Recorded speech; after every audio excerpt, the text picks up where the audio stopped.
Hey, good morning, everybody. So today we're going to take a little bit of a break from working on the 69 Starfire. We'll give you a little bit of an update on that project at the end of this video. But I thought I would show you guys a little more detail about this 1942 BSA WM20. It's a World War II bike, 1942. It's a 500cc single cylinder, 4-speed, right side shift like all British bikes were, but this one has a pattern that is reverse. It's 1 up and 3 down. My Norton and Ducati from from the 70s were also, or from the 60s were also that way. So that's not a big deal. This bike happens to be very, very original. All original paint, still has all of its original numbers. The guy I got it from even had some documentation from BSA historians signifying that yes, this is in fact an original bike. The numbers on the gas tank are British military numbers, and then I forget exactly what year, but then at some point it ended up in Germany, which are the numbers you see on the front fender, and the historian was able to verify that those are the numbers that it used when it was in Germany. Take a little walk around here. So here you have your toolbox, okay? Oil tank is right here. Kickstarter, just foot pegs, gear shift. It's kind of unique. This bike even still has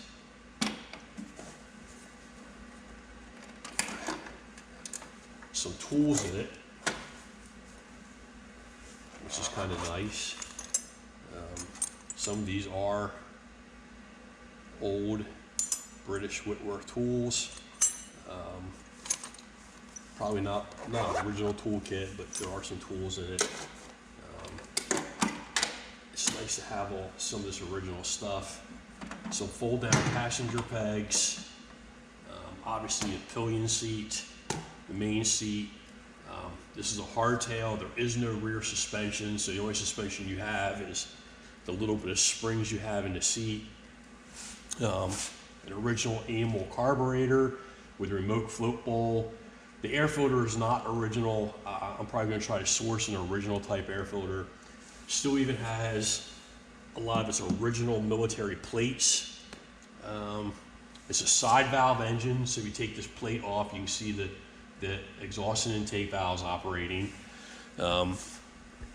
Over here you would have your, I don't know if you guys can see this, right here, this is your decompression lever. When you pull the lever on the handlebars, that opens the exhaust valve to relieve compression. You can use that when kickstarting it, although these bikes have such low compression, they're actually very easy to kick over without using that. But that is how you would shut the bike off, by pulling the compression lever, because they didn't have ignition switches or anything, and it didn't have a kill switch. Here you can see the original letters, what's left of them from the British military. So here you have your throttle, obviously, front brake, choke, which you don't even need to use. These are some add-ons from somebody else.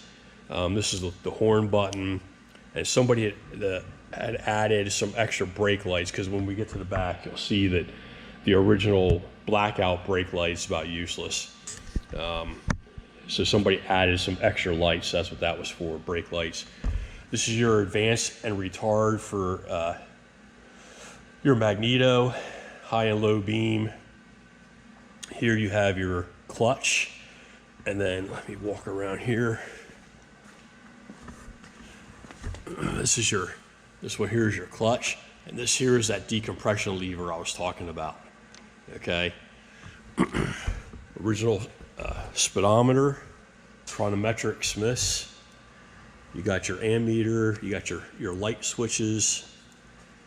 Okay, so here's the German numbers and insignia that it came with later. And somebody put a Union Jack on there, which is kind of cool. Over here you can see you have both your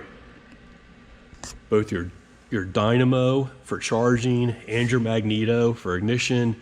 Original horn, still has some of the original lettering on it. The yellow stripe, that almost indicates it may have been with an airborne group, because the yellow stripe signifies center of gravity, so that when they hook up a parachute, they know how to attach it so it falls nice and level. This is, you see it has a rear wheel stand, but this is what they call a field stand, so that it's got a nice pointy end for digging into the ground. So that's all original.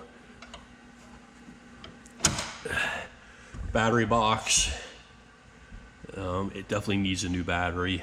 It's a 6-volt battery, which is no good anymore, but doesn't stop it from running since it's a magneto. Still has the original, if you look in here, still has the original regulator. Still has original style canvas saddlebags, which is kind of cool. And I can't really get back here that good, but back here you can see, here is the original blackout tail light and a British plate. But then here are the tail lights that somebody added for that switch, so you can be seen better. All in all, it's a very nice, very well preserved motorcycle. The seats are very nice. It's just great to find them in this kind of an original condition. Okay, so now I'm going to start it up for you guys. So here we have one of the two petcocks, push-pull. So turn fuel on. Okay, take you around to this side. So here's your animal carburetor. You have a tickler. So when this fills up with fuel, give it a couple tickles.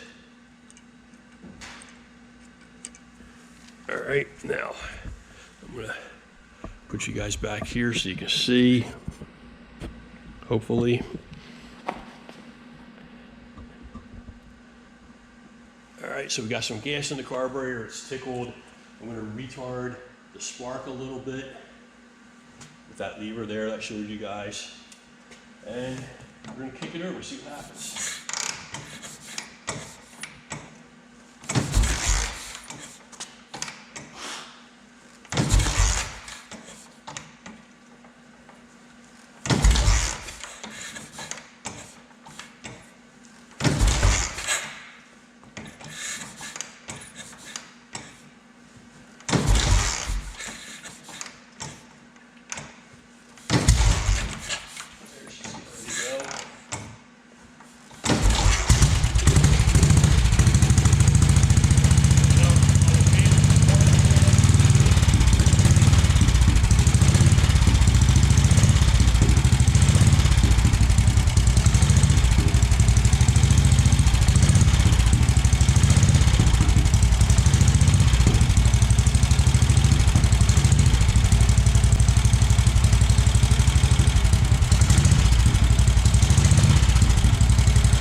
So there you go.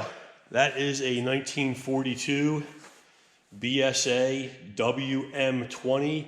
Civilian model was just M20. and I'll show you some more videos of this in the future.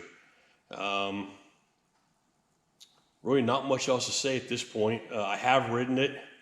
It does go down the road actually pretty nice. The weather here is pretty crappy right now, but if we get a nice day, I'll take you guys out for a ride on it.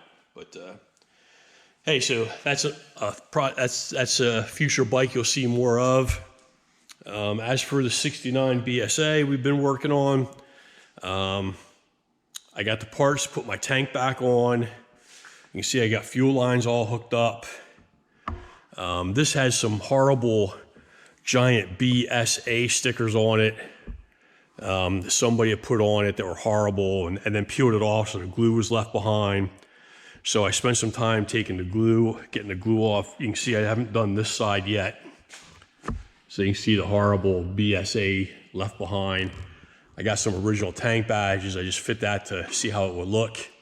So I'm going to get this side cleaned up like I did the other side. I'm adding a modern fuse to it. I got a new battery. So she's coming along. I installed a new brake light switch in the proper position. So now I just have to do some wiring to add spade connectors to this so I can have the brake light working, have a battery for it. So I'll bring you guys back here shortly when we work on this a little bit more. But she's getting close. The only thing I'm kind of concerned about is it being a fiberglass gas tank. I don't know how well it was treated in the past. I'm hoping it still holds fuel. If you run modern ethanol fuel in a fiberglass gas tank, it will delaminate and it will leak.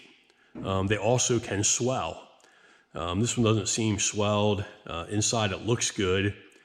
Now there are products out there that you can coat the insides to deal with ethanol. I always run non-ethanol fuel, but we'll have to put some fuel in it here soon and see if it actually holds fuel. But I want to get some of this electrical done up first, put new connectors on for the battery and whatnot. But she's coming along. She's coming along pretty nicely. So we should be able to get her running on her own here shortly, and I'll make sure I bring you guys around for that. So in the meantime, thanks for watching Rob's Rides. And, it's winter, so get out in the garage and restore, resurrect, or build something. Talk to you all soon. Bye.